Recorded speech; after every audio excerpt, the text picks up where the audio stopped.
Épisode 1. Une femme court dans la peur, dans une forêt sombre la nuit. Elle ne peut pas crier, car du ruban adhésif recouvre sa bouche et ses bras, sont attachés derrière son dos. Deux frères, Henry et Richard Cruz équipés d'arcs recourbés, et de lunettes de vision nocturne, la poursuivent gaiement à travers la forêt. Leur autre frère, Julian Cruz regarde en direct les lunettes de vision nocturne, dans une camionnette et rit comme un fou. La femme est abattue, d'une flèche dans la jambe et s'effondre sur le sol à l'agonie. Un mystérieux homme, aux cheveux roux observe la scène, depuis le parking où est garée la camionnette. Il vérifie, si elle est morte ou vivante et se prépare à la disséquer, avec une paire de ciseaux en métal ordinaire. Surgissant de nulle part, une tempête de plumes et une lame bleue s'abattent sur les deux frères, dans la forêt et les décapitent avant même, qu'ils ne s'en rendent compte. Julian pleure, à la vue de la tête décapitée de son frère mort, lorsqu'un seul grand œil inhumain entre dans le champ des lentilles de vision nocturne et apparaît sur sa tablette. Julian hurle d'horreur.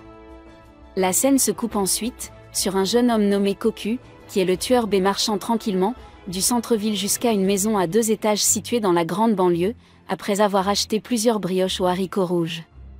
Cette maison est également l'atelier d'une famille de luthiers et porte donc une enseigne, avec le nom de l'entreprise familiale, Stella Del Mattino. Une jeune femme, Lily Oshina vêtue d'une veste d'uniforme, proclamant qu'elle fait partie du service royal d'investigation, sort en courant de la maison, crie à Cocu qu'elle est en retard et s'en va en vitesse. Mais elle revient bientôt, car elle a oublié sa carte d'identité. Ensuite, Lily se rend sur la scène de crime, depuis le début. Après avoir examiné la fameuse marque du tueur B, Lily va faire sortir un civil des lieux. Après que Boris ait reconnu le civil comme étant Case Flick, Case salue Lily. Lorsqu'il retourne au SRI, situé dans la branche côtière, Eric présente Case en disant qu'il a rejoint l'unité du service royal d'investigation, en provenance de la division des archives. Eric commence la réunion du matin en révélant les noms des défunts, Henry et Richard Cruz, et confirme que tous deux ont été tués par une lame tranchante. L'autre victime, la femme, est toujours en vie et reçoit un traitement médical à l'hôpital. Il est mentionné qu'elle a été enlevée et violée par les frères Cruz et que le troisième frère, Julian, est toujours porté disparu. Eric informe que la signature du tueur B a été retrouvée sur la scène du crime et que jusqu'à présent, le tueur B a été impliqué dans 15 meurtres au cours des dernières années. Julian entre sans méfiance dans la maison d'un étranger et tue la famille. L'homme aux cheveux roux entre et trouve Julian en train de regarder la télévision et d'annoncer la mort de ses frères. Il se comporte de façon étrange et marmonne qu'il tuerait celui qui a fait ça à ses frères. L'homme aux cheveux rouges lui propose de l'aider en échange d'une faveur. Case rend visite à son ami d'enfance, Gilbert, qui travaille dans le laboratoire de médecine légale, plus précisément dans la branche côtière. Gilbert sourit quand Case entre et l'appelle génie. Quinn, l'homme aux cheveux rouges et les membres d'une mystérieuse organisation, volent un char rouge et se déchaînent.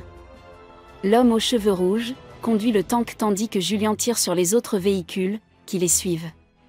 Le char rouge libère du gaz et s'échappe dans un tunnel. Un groupe se débarrasse du réservoir rouge, tandis que Julian suit Quinn de manière suspecte. L'homme aux cheveux rouges a volé le train national Freight 645 et est menacé par Julian sous la menace d'une arme. Killer B arrive sur le train, Killer B et Quinn se battent sur un train en fuite et Quinn est tué. L'épave du train est plus tard utilisée pour laisser la signature de Killer B. Épisode 2, une étrange ferme abandonnée, est montrée à la périphérie de la ville. 3 hommes portant des capuches rouges, bleues et jaunes sont vus en train d'envahir les lieux. L'homme à la capuche jaune est vu en train de parler à un lapin blanc jusqu'à ce qu'il soit poussé dans une chambre. Un gaz inconnu se répand dans la chambre et Monsieur Jaune est vu en train de convulser et de vomir du sang. Un homme aux cheveux bleus, court, qui était membre du groupe de Quinn, est également présent. Cocu joue du violon et dit que le violon, le Gagliano, a été fabriqué il y a 300 ans. Le propriétaire du magasin de violons applaudit et il est révélé qu'il est le père de Lily et que l'autre employé est son fils.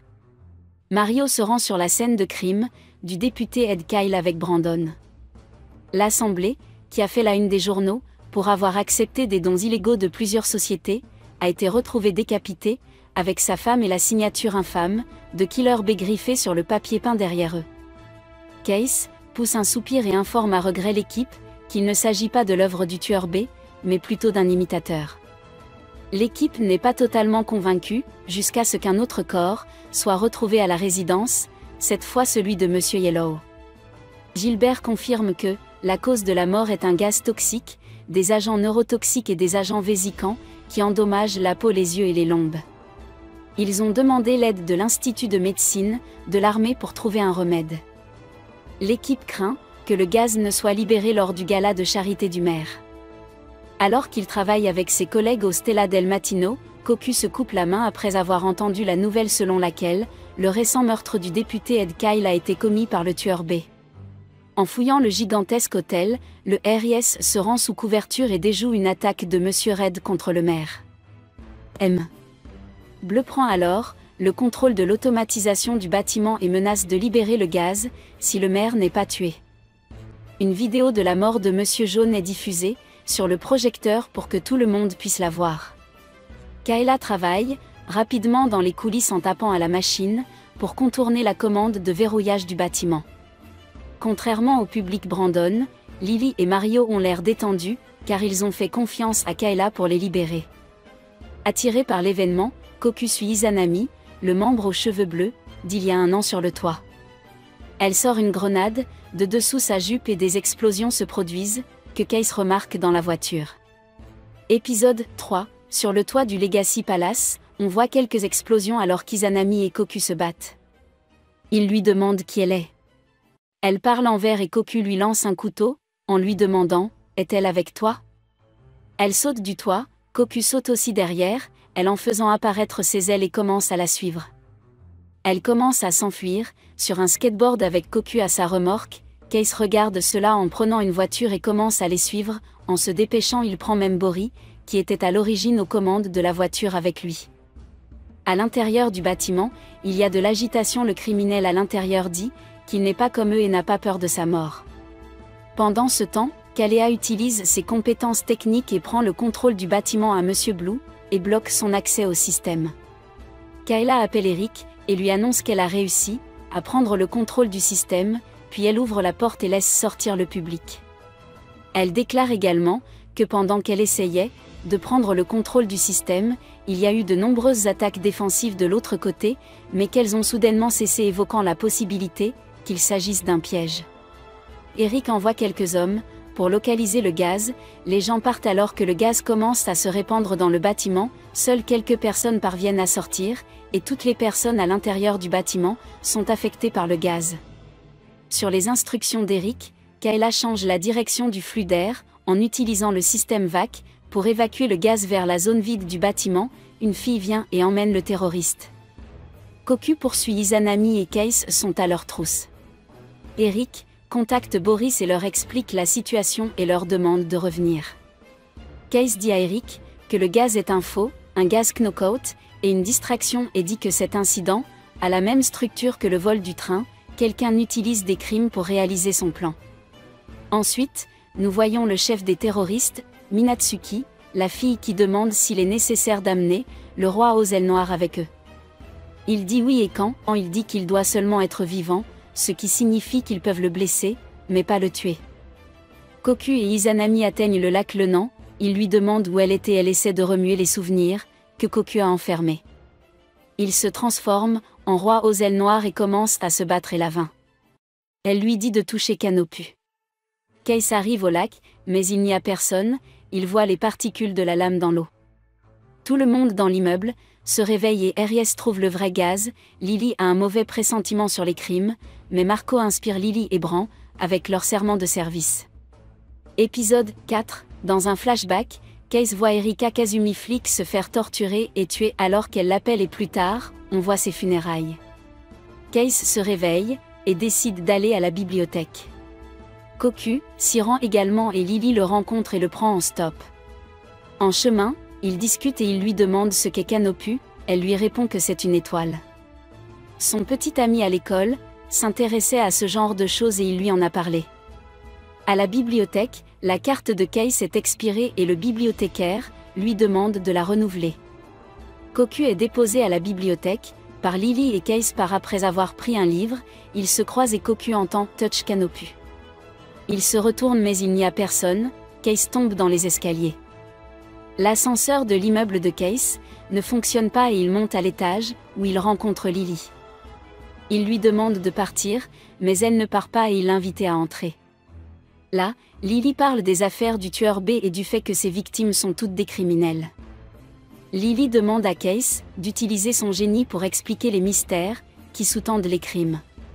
Boris se rend quelque part et il aperçoit la voiture de Lily devant l'immeuble de Case. Il pense qu'il se passe quelque chose entre eux. À l'intérieur, après avoir mangé, Case prépare du café pour Lily et lui-même tandis qu'elle continue de parler du tueur B et des affaires. Case apprend qu'elle a obtenu son adresse par Boris.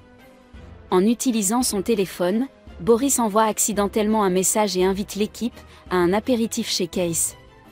À l'intérieur de la maison, Lily tente d'expliquer à Case sa théorie sur l'implication d'une tierce personne à l'aide de pâtisseries et d'autres encas, mais cela n'a aucun sens pour lui.